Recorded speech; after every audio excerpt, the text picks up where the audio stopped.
Hello and welcome to another Daily Gym. Today is Monday, January 20. Oh man, so many notifications.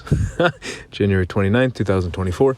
Today I want to talk about separating how I separate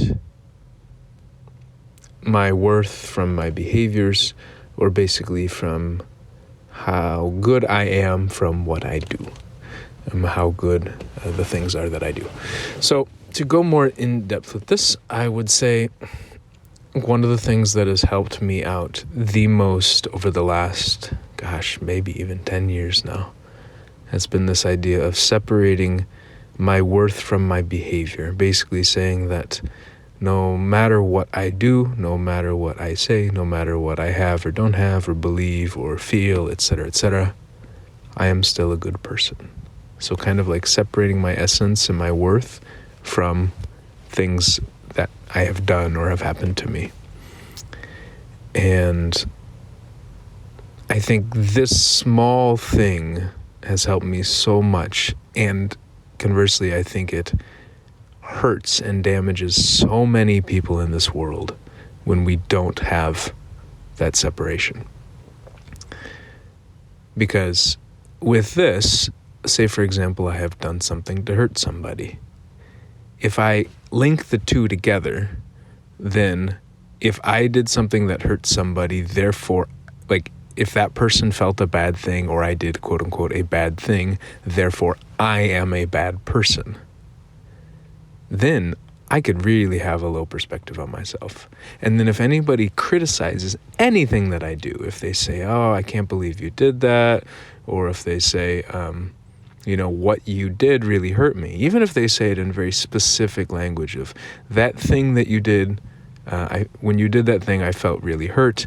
And other people, I've felt hurt when other people have done that in the past. And I just wanted to let you know, which I would say is one of the most clear ways to communicate that, to not put blame or assume that the other person was responsible for all of the feeling. So even if somebody says that to me, if I have the belief that if I hurt somebody else, I am not a good person, or as one person said to me once, if that person hurt me, he doesn't love me because people who love you don't hurt you. And I said, what? Really? I think sometimes the people who love us the most are the ones who do things that end up hurting us. But it didn't land because I think this person has in her mind, worth is tied to behavior. A very conditional idea of worth. Now, it was Carl Rogers, I checked, that had this idea of unconditional positive regard. And I think that is positive regard towards the individual, towards the worth, the essence of the human. Basically saying, disconnecting it from the behaviors. I had a conversation, it was 2015 maybe, worked on a conflict resolution project in Germany, and one of the participants was from Israel, and I think he was the equivalent of a Navy SEAL medic. So very special operations, went through a lot of physical and emotional trauma in war. And actually, trauma is a response, it's not the activity. That's another conversation. So went through a lot of really intense situations, I believe. And we had a debate on the first night of, are people evil or are people good who sometimes do evil things? And I went back and forth with him because I believe that people are good who sometimes do evil things. And he said that he believes people are good until they do too many evil things and then they become evil. So in his mind, behavior, once done enough, makes somebody become evil. And when I think back on that, I wonder, does he feel the same way about himself? Because it seems like that's a pretty strong worldview that he holds. And if he has that belief about himself, and he does things that hurt people accidentally, or even if in retaliation he hurts somebody, does he become an evil person? And how does he treat himself if he thinks that he's an evil person because of the things that he did or did not do? Man, that's probably, frankly, why a lot of people commit suicide. They think they're a bad person. For example, a military guy in the U.S., his buddy got killed because he made the wrong decision. Now he thinks, oh, I made a bad decision, therefore I'm a bad person and I don't deserve to live. What? Huh? Why? Because of that one behavior, therefore the whole worth gets tainted rather. It reminds me, I was taking an Uber in California once, and I got in the car, and it was a black American gentleman. Maybe he was 10, he was like in his 40s. I was probably in my 30s. And we were talking a little bit, and he said, yeah, man, I just got out of prison. You know, I'm a bad guy. And I said, no, I think you're a good guy who did a few bad things. And he looked at me, and his eyes, I think, opened like, huh? Like he blinked hard, like, what? And I wonder if that man has ever heard in his life something like that. No, you're a good person who did a few bad things, or basically a few things that hurt other people.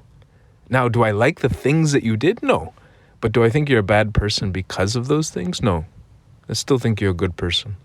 Hey, this belief helps me so much. Because I'm sure I've done a lot of things in my life that were out of spite or that were unintentional, that have hurt people. And if I look at those examples and I go, well, I did these things, so I must be a bad person. How do I live with myself? And maybe the answer is a lot of people don't live with themselves. We drink alcohol, we get really numb on TV shows, or we find plenty of other escape mechanisms to not deal with ourselves, to avoid ourselves. It's this weird kind of avoidance, or we can't, and then some people commit suicide, or worse, we die of other diseases because we've been suppressing so much of ourselves, and we just ignore what's happening with our bodies because we demonize certain parts of our bodies or certain parts of ourselves. And so I wonder, how would society be if we started to believe that our worth is not our behaviors? We can talk about the behaviors separately. If you don't like how I speak, you don't like how I look, you don't like how I act, it's fine. Let's talk about it, because maybe I can change. And if not, then I still don't think it's because you think I'm a bad person or because I think I'm a bad person. It's just that certain behaviors don't align with you. And then maybe we can try to coordinate on how to deal with that.